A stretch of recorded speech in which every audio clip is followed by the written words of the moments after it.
Alright guys, welcome to Sloth Performance again. Ben Bailey, part 2. I'm going to go ahead and show you the stacks install and the IAT Relo and flapper link. So, here we go. Alright, so we're going to start with the flapper link. So I'm going to take off these 3 25 star bits and then pull the flappers out. Here we go. Alright, so once you pull the flapper motor off, basically everything just kind of, it doesn't really fall out, but you pry these up because these are stuck down in here.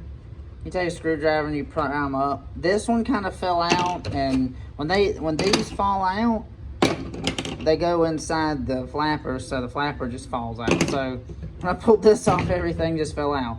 So so what we're gonna do is we're gonna do the block off right now. Alright, so I've got the flapper delete. That'll go right in there.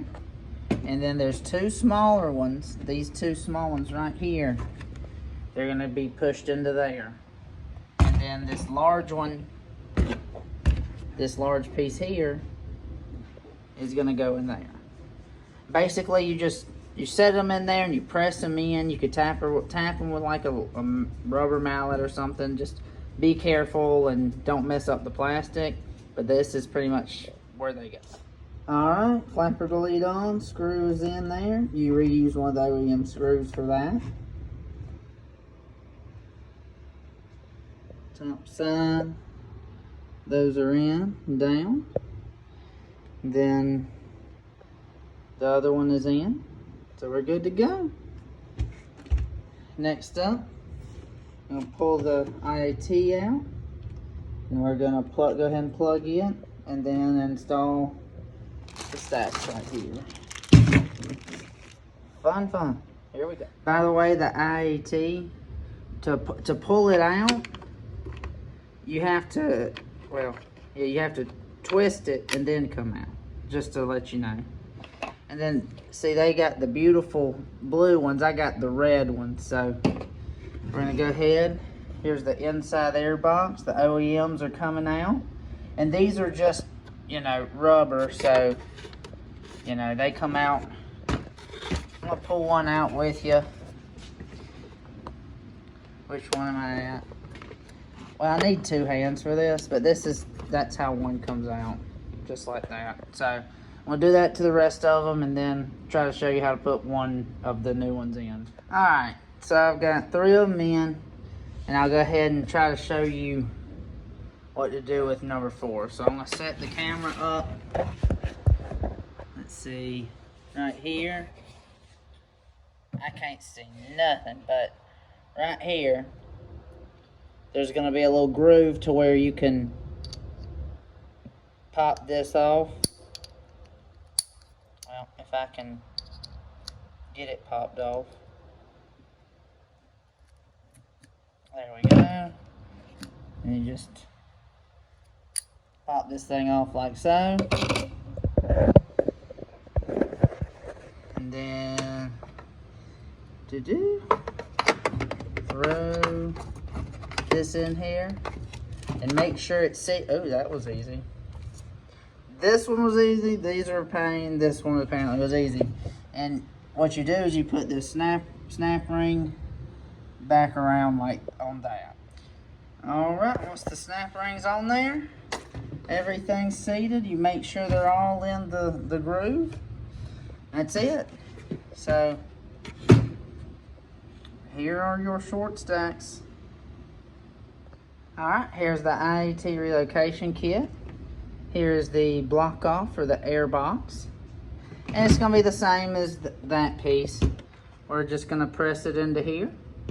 And then stay tuned because I'll show you how to run this. Or you can watch the BT Moto video. Or I can just kind of, I don't know. I'll show it.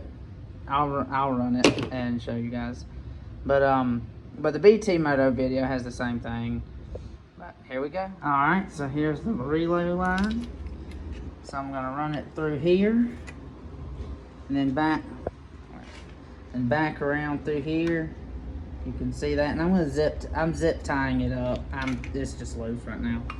Then I'm gonna zip tie that up, run it through here, and it is coming through here. And then I'm gonna drill a hole here in a bit.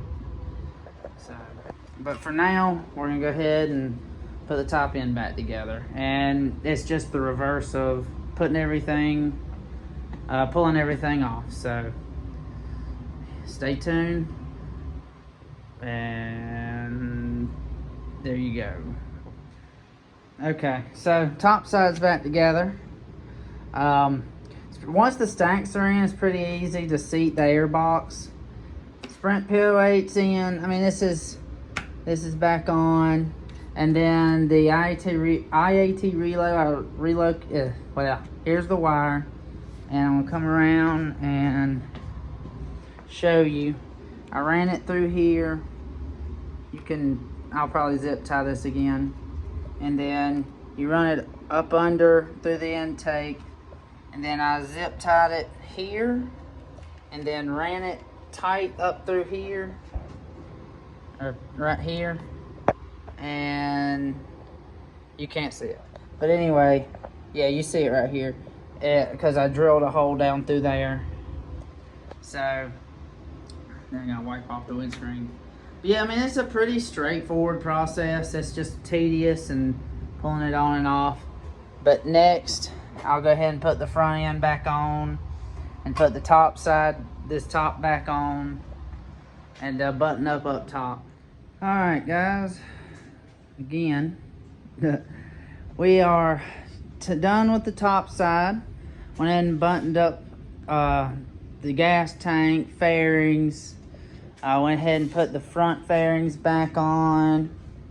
Just don't forget two T20s, then T25s, 10 mils for the rear view mirrors. And just the biggest thing is keep track of the bolts whenever you're doing it. But yeah, the whole top side's buttoned up. Now we're gonna put it on rear stand, or front and rear stand, and do the exhaust. So basically for now, I'm gonna be done for the day, or for today's video. I'm gonna make this part 2. Yeah, it's not as much of, you watching me step by step tearing it down, but it's mostly like seeing what I'm doing, the main overall gist of what we're doing here at Sloth Performance, kind of with the BMWs and doing the Brand tuning type things. This Gixxer I'm tuning through Woolwich. But yeah, just stay tuned. We're gonna get the pentacarbon on and see how she sounds. I also still have to send off the BT Moto tune. Well, I have to send off the stock file, because you have to pull the stock file out first, and then once you pull the stock file out, you send it to Brent. It takes a couple days for Brent to send back the actual stage 2 tune. So stay tuned. See you guys next time, and like, subscribe, hit the thumbnail. See ya.